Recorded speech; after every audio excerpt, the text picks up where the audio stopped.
Kepala Dinas Pendidikan Kabupaten Nabire ada yang mewakili. Yang saya hormati dan saya kasihi Pembina Yayasan Pesat Ibu Louis Alexander.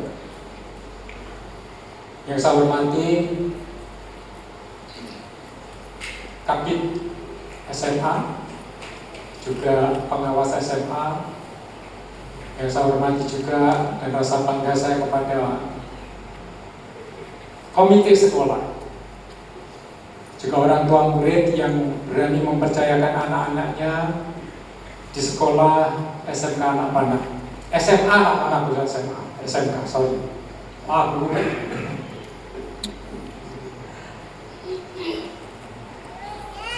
Teman-teman saya di Yayasan Pesat, juga kepala sekolah yang ada, semua kepala sekolah di persekolahan Yayasan Pesat yang hadir pada sore hari ini, dan anak-anak saya yang punya masa depan yang cerah. Amin. Saya ini kalau Pak Yonggi berbicara tentang masa lalu itu betul-betul saya perhatikan. Kenapa? Karena bagi saya sendiri, ketika saya awal-awal pelayanan di Nabire, kemudian Pak Yonggi itu gabung, kita ini kan suka, namanya juga judulnya kan menyulam tadi ya. Pertama apa tadi? Menyulam, ya, menyulam kenangan. Kata menyulam kenangan itu berarti peristiwanya sudah terjadi, betul ya? Betul ya, sudah ya? Nah, itulah sebabnya saya mau bicara. Satu hal yang sering kali Pak Yonggi tekankan, kalau pas kami ini kumpul, kami ini kerja bakti di Yayasan Pesat itu, dulu tidak ada seorang pun di antara kami yang jadi tukang bantu, tidak ada, tukang kayu tidak ada. Tapi karena keterbatasan masalah keuangan, lalu Pak Yonggi ini membuat sebuah statement yang sampai hari ini itu masih ingat terus buat saya. Apa yang dilihat oleh mata, kalau kita mau melakukannya dengan sungguh-sungguh, pasti bisa. Dan itu memang terbukti. Karena situasi dan keadaan, akhirnya ada yang namanya Pak Yojen Nangaro sempat jadi tukang mebel juga. Ada Pak Sugeng dan beberapa di antara kami Yayasan Pesat yang karena memang melihat, dan kalau kita bersungguh-sungguh itu bisa melakukannya. Saya bukan seorang pelukis, sekalipun papi saya seorang pelukis, engkong saya pun juga seorang pelukis. Tapi dia punya cucu, tidak bisa gambar. Waktu SMP saya pernah belajar yang namanya kristik. Kristik itu ya. Saya tidak tahu apakah zaman sekarang ini ada pelajaran kayak PKK gitu kan. Dulu laki-laki itu belajar untuk menjahit. Saya ingat itu, belajar untuk menjahit, bikin mata kancing, mata itik dan sebagainya. Itu kami dulu lakukan. Nah, salah satunya adalah di samping kristik ada juga yang namanya ini, yaitu tadi menyulam. Sesuatu yang paling menarik menyulam adalah, jadi kalau tadi Pak Yonggi berbicara tentang lukisan, saya ingin sampaikan dalam sambutan ini tentang menyulam. Menyulam itu ada dua sisi yang kita bisa lihat. Kalau saya pegang kainnya misalnya, sisi yang dari bawah dan sisi yang dari atas. Setahu kita, gambar yang paling bagus itu dari atas atau dari bawah? Kalau kita menyulam, dari atas atau dari bawah? Yang paling bagus dari atas ya. Yang dari bawah kacau balau, nggak beraturan. Dari atas itu dari sudut Tuhan kita melihat. Dari bawah karena keterbatasan kita melihat seperti apa nanti masa depan. Seringkali yang kita lihat adalah kekacauan di dalamnya, betul tidak? Ini bentuknya apa? Ini kok rumit sekali. Kepada anak saya, Saya berharap kalian sanggup untuk melihat dari sudut pandangnya Tuhan masa depan kalian itu seperti apa. Sebab kalau hanya melihat dari sudut kalian, rasanya kok nggak karu-karuan ini. Semuanya kok nggak benar. Ruwet.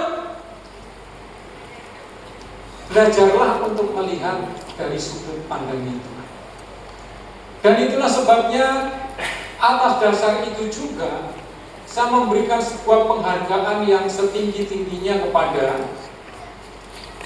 guru-guru, baik kepala sekolah, SMA, juga rekan-rekan guru dan sebagainya yang semua terlibat di dalam pendidikan di SMA yang akhirnya meluluskan mereka. Mereka adalah, saya berikan penghargaan, kenapa? Karena mereka adalah bagian yang penting, sekalipun itu hanya sekedar 3 tahun. Tidak lama ya 3 tahun itu ya. Apa buktinya tidak lama? Bagi yang sudah pacaran 3 tahun itu di SMA kok cepat sekali, kan? Jadi cepat ya. 3 tahun itu adalah masa-masa yang krusial, saya berkata begitu. Oleh karena ada masa depan yang cerah itulah, oleh karena ada masa depan yang Tuhan telah tentukan itulah, maka semua guru bahu-membahu bekerja sama. Dan kalian juga mau diajak bekerja sama. Dan akhirnya sampailah kepada ucapan terima kasih saya kepada orang tua yang berani mempercayakan anak-anaknya kepada kami. Boleh saya katakan bahwa ini adalah satu bentuk kolaborasi antara mimpinya orang tua, antara cita-citanya anak-anak, dan juga antara beban tanggung jawab moral yang luar biasa yang ada pada guru-guru untuk menciptakan, atau kalau saya berkata menciptakan salah, untuk menyongsong masa depan anak-anak yang sudah ditentukan yang cerah ini. Dan satu hal yang saya selalu tidak lupa adalah bahwa dalam beberapa tahun terakhir ini dari pihak Dinas Pendidikan selalu mensupport. Saya pikir kalau dia SMK, SMA, anak panah itu punya acara, begitu undangan disampaikan, responnya itu cepat sekali. Jadi kami merasa bangga dalam hal itu. Bagaimana kita sebagai penyelenggara pendidikan dan juga pihak pemerintah yang perlu juga kepanjangan tangan, di mana pemerintah tidak bisa menjangkau lewat tangannya, ada yayasan-yayasan pendidikan. Kolaborasi inilah yang selama ini kita bisa lakukan untuk sekali lagi membawa anak-anak kita kepada satu masa depan yang Tuhan telah tentukan. Dan harapannya adalah bahwa kerjasama ini tidak akan pernah berakhir, sebab kita tahu jerih payah kita di dalam Tuhan itu tidak pernah menjadi sia-sia. Pada orang tua secara khusus,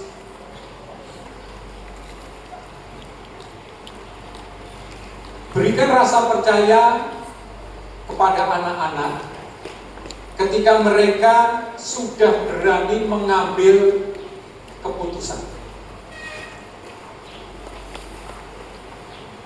dalam pilihan mereka. Meskipun demikian, kalau ternyata anak-anak Bapak Ibu masih belum punya kemampuan untuk memilih yang terbaik, pilihkanlah mereka yang terbaik. Sebetulnya ada sedikit pola pendidikan, baik itu orang Asia maupun orang bule atau orang Amerika. Orang-orang Amerika itu selalu memberikan kesempatan kepada anak-anak mulai dari remaja untuk mereka bisa memilih sendiri. Dan saya pikir dulunya itu adalah yang terbaik. Tapi setelah saya pelajari lebih lanjut lagi, ternyata seringkali ketika anak-anak yang masih remaja, mereka belum bisa memilih dengan benar, pilihan mereka justru menjadi jebakan untuk masa depan mereka. Itulah sebabnya kalau orang-orang Asia, khususnya orang-orang Tionghoa, mereka sedikit memaksakan, seolah-olah orang tua inilah yang memilih hal-hal yang harus dilakukan oleh anak-anak. Itulah sebabnya saya coba ambil jalan tengah. Kalau bagi orang tua, sekali lagi, yang mendapati anaknya memang sudah pintar memilih dan pilihannya itu tepat, kita sebagai orang tua dorong mereka, dukung mereka, support mereka. Bagi anak-anak yang ragu-ragu untuk memilih, ayo orang tua, pilihkan mereka yang terbaik.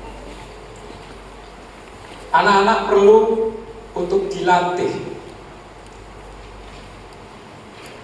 Saya punya ponakan bule, orang Amerika asli. Waktu saya pergi mengunjungi, waktu itu belum berumur 18 tahun. Nah, setelah 18 tahun, dalam satu percakapan dengan mamanya itu cerita, anak bungsu saya sudah usir dari rumah. Ya, ini dalam pengertian usir itu dalam pengertian yang benar, bukan karena marah-marah.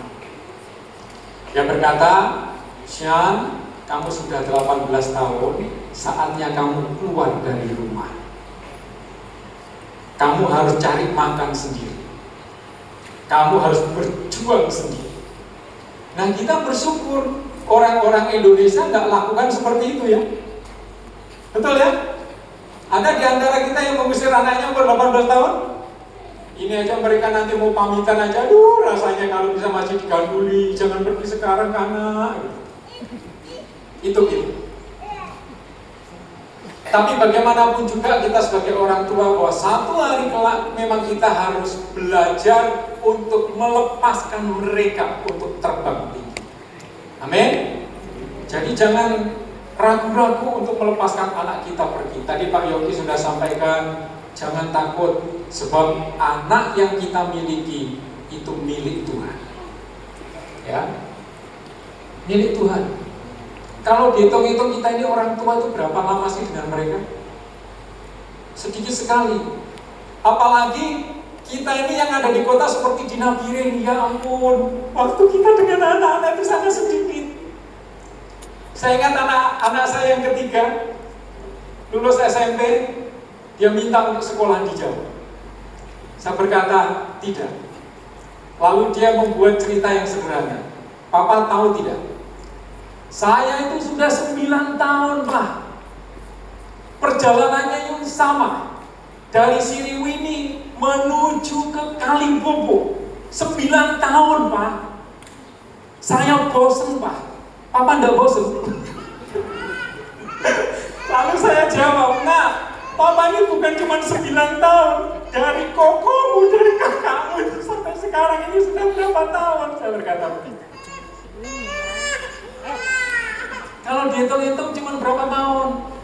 Ya ampun, cuma sebentar saja. Ibu bendara pesat sudah kehilangan anaknya karena semuanya sudah pergi. Beberapa di antara kita akan seperti itu. Inilah nasib kalau kita tinggal di kota yang kecil seperti kota Nabiren.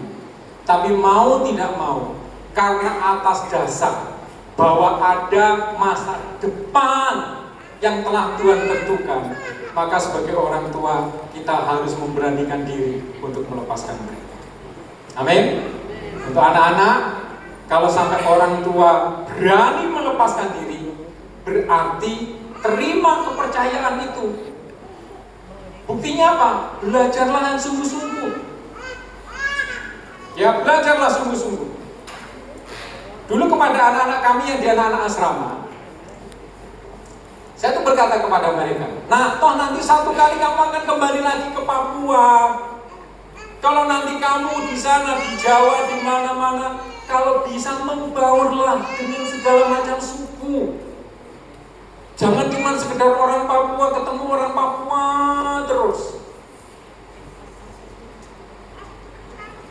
Satu hari di antara mereka yang alumnus di SMK, di SMA anak-anak, menelpon saya pas saya lagi di Jawa.